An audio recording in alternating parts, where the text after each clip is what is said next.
ఈరోజు మనము international day against drug abuse and illicit trafficking.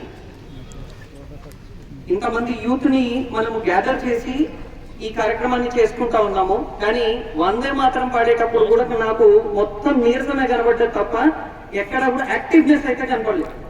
Sir అప్పటి నుండి మొత్తుకొని చెప్తా ఉన్నారు, యంగ్ ఎస్పీ గారు అని చెప్పేసి. మీరు మోటివేట్ అవ్వాలి కదా, మీ యూత్ అంతా కూడా యాక్టివ్ గా పార్టిసిపేట్ చేయాలి కదా. ఒక్కసారి గట్టిగా మాదక ద్రవ్యాలు వద్దు, ఆరోగ్యం వద్దు, మాదక ద్రవ్యాలు వద్దు, వినబడతలేదు. Very good. ఈ బలం కదా కావాల్సింది, ఈ సంకల్పం కదా కావాల్సింది మనకు. రైట్. ఈ రోజు కార్యక్రమాన్ని ఉద్దేశించి నేను ఉపోద్ఘాతం చెప్తాను, తర్వాత పెద్దవాళ్ళు మాట్లాడతారు. International day against drug abuse. ఎందుకు ఈ డ్రగ్స్ గురించి మనం ఇంత ఘనంగా చెప్పుకోవాల్సి వస్తా ఉంది?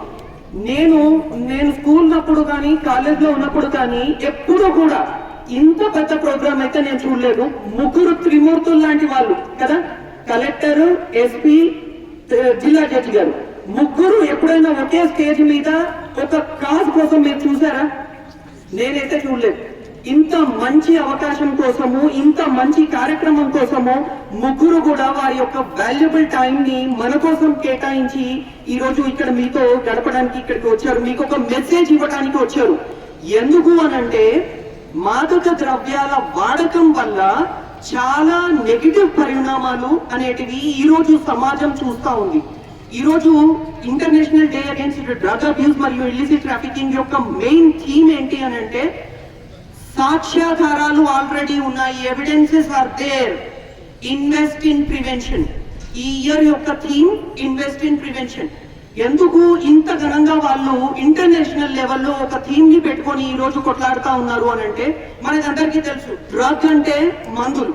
మరి మందులు మెడికేషన్ కోసం వాడతారు కదా. మరి మెడికేషన్ కోసం వాడేటటువంటి మందులను మనము ఎందుకు వద్దు అంటున్నాము? డ్రగ్ యూజ్ వేరు, డ్రగ్ అబ్యూజ్ వేరు. డ్రగ్ యూజ్ అంటే మంచి కోసం వాడటం. డ్రగ్ అబ్యూజ్ అని అంటే ఏదైతే మందులను మనము మెడికల్ నెసెసిటీ కోసం కానీ ప్రిస్క్రిప్షన్ కోసం కానీ వాడాలో వాటిని మెడికల్ ప్రిస్క్రిప్షన్ కానీ నెసెసిటీ కానీ లేకుండా మత్తు కోసం అంటే నెగిటివ్ పరిణామాల కోసం వాడటాన్ని, అతిగా వాడటాన్ని, కంటిన్యూస్ గా వాడటాన్ని, దీన్ని డ్రగ్ అబ్యూజ్ అని అంటారు. ఇది మనిషి యొక్క శారీరక కాకుండా మానసిక, కుటుంబపరమైనటువంటి, తర్వాత సామాజిక పరమైనటువంటి వ్యక్తిత్వం మీద చాలా నెగిటివ్ పరిణామాలు చూపిస్తుంది. ఎక్కడ స్టార్ట్ అవుతుంది? పిల్లలు దగ్గర నుంచే స్టార్ట్ అవుతుంది, పెద్దవాళ్ళ దగ్గర నుంచి కూడా స్టార్ట్ అవ్వచ్చు. ఎందుకు, ఎక్కడ స్టార్ట్ అవుతుంది అని అంటే, ఫస్ట్ థింగ్ ఏంటి? Peer influence.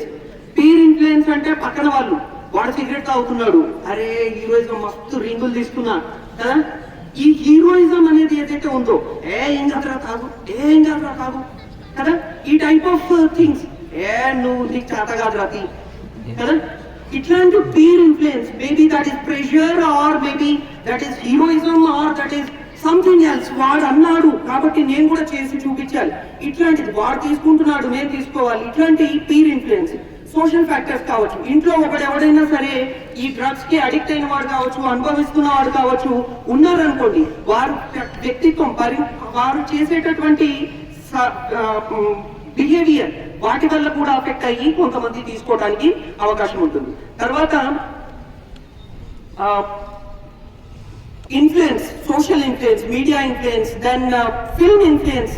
వాళ్ళు సినిమాలలో హీరోలు చేశారు, మనం కూడా చేయాలి, మనం కూడా చూడాలి, దాని టేస్ట్ చూడాలి, దాన్ని అనుభవించాలి, ఒక్కసారైనా చేయాలి. సో దిస్ హ్యాపెన్స్ ఇనిషియల్లీ ఒక ఎక్స్పెరిమెంట్ లాగానే స్టార్ట్ అవుతుంది. కానీ తర్వాత వారి యొక్క ఎన్ని ఎఫెక్ట్లు ఉంటాయో చెప్తాను. శారీరకంగా కనుక మనిషి యొక్క ఒక వ్యక్తిత్వంగా పరంగా చూసుకున్నట్టయితే, ఫస్ట్ గుండె, హార్ట్, బ్రెయిన్, లివర్, అన్ని ఆర్గాన్స్ కూడా అఫెక్ట్ అవుతాయి. తర్వాత ఆ ఎఫెక్ట్ కుటుంబం మీద పడుతుంది, కుటుంబంలో తగాదాలు మొదలవుతాయి, కుటుంబంలో ఎమోషనల్ డిస్టర్బెన్సెస్ స్టార్ట్ అవుతుంది, ఎకనామికల్ డిస్టర్బెన్సెస్ స్టార్ట్ అవుతుంది. ఇక్కడ నుంచి తర్వాత వీళ్ళు కుటుంబంలో డబ్బులు కనుక ఇవ్వకపోయినట్టయితే ఇది సమాజం మీద పరిణామాలు చూపించడం మొదలు పెడుతుంది. ఎందుకు? అది కొనాలంటే డబ్బులు కావాలి. డబ్బులు అమ్మ వాళ్ళు, నేను డ్రగ్స్ కొనుక్కోవడానికి డబ్బులు కావాలి అని అంటే ఎవరైనా ఇస్తారా? ఎవరు 4 కొడతారు కదా. సో ఎక్కడి నుంచి రావాలి? డబ్బుల కోసము నేరాలు చేయాలి, ఘోరాలు చేయాలి, వాణ్ణి కొట్టాలి, వీణ్ణి కొట్టాలి, ఇట్లాంటి ఆలోచనలలో పరిణామాలు చాలా నెగిటివ్ గా దారితీస్తా ఉన్నాయి. వీటికి మరి మనం ఏం చేయొచ్చు? అవేర్నెస్ క్యాంపుల ద్వారా అన్ని డిపార్ట్మెంట్ల నుంచి కూడా ఈ రోజు మనము ఈ అవేర్నెస్ క్యాంపుల ద్వారా మిమ్మల్ని ఇన్వాల్వ్ చేసి వాటి యొక్క పరిణామాలు ఈ రకంగా ఉన్నాయి అని మీకు గుర్తు చేసి మీలో ఒక సంకల్పాన్ని తీసుకొచ్చి మనము తద్వారా మీ ద్వారా రేపటి సమాజాన్ని మంచిగా నిర్మించుకోవడానికి కోసం అని చెప్పేసి ఇలాంటి కార్యక్రమాలను నిర్వహించడం జరుగుతూ ఉంది. తర్వాత ఒకరు డ్రగ్స్ అనేటానికి బానిస అని చెప్పేసి మనం అనుకుంటాం. అయితే దాని వల్ల వాళ్ళు విక్టిమ్ కూడా కావచ్చు లేదా అఫెండర్ కూడా కావచ్చు. విక్టిమ్ అయితే ఏంటి, అఫెండర్ అయితే ఏంటి? అఫెండర్ అయితే definitely all the law enforcement agencies will take action against him. But victim అయితే ఏంటి? ఒకడు పీర్ ప్రెషర్ వల్ల దానికి అడిక్ట్ అయిపోయాడు, వాడి వల్ల నష్టం ఏమి జరగట్లేదు, కానీ వాడు బయటికి ఎలా రావాలి?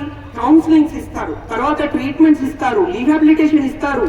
వాడికి ఆక్యుపై చేయడానికి, అంటే ఏదైనా ఒక పనిలో ఆక్యుపై అయిపోతే వాడు దాని నుండి బయటికి పడడానికి, అంటే ఎప్పుడు అలోన్ గా ఉంటారో ఏమంటారు, idle brain is evil mind కదా. సో వాళ్ళు ఏమవుతుందని అంటే ఎప్పుడైతే ఐడిల్ గా ఉంటారో వారికి అప్పుడే దీని మీద మనసు మళ్ళుతుంది. కాబట్టి ఏదో ఒక పనిలో ఆక్యుపై అయ్యే విధంగా చేయటం ద్వారా కావచ్చు మనము వీటి నుండి బయటికి తీసుకురావచ్చు. ఈ రోజు ఈ కార్యక్రమంలో మీరందరూ కూడాను ఎంతో యాక్టివ్ గా పార్టిసిపేట్ చేసి ఒక సంకల్పం కోసం, ఒక ఆశయం కోసం, ఒక మంచి కాజ్ కోసం మీరు పార్టిసిపేట్ చేశారు. మీ అందరికీ కూడా మా జిల్లా న్యాయ సేవాధికార సంస్థ తరపు నుంచి ధన్యవాదాలు. ఒక మంచి సంకల్పాన్ని ఈ రోజు చేసుకొని డ్రగ్స్ కి దూరంగా ఉండి ఆరోగ్యాన్ని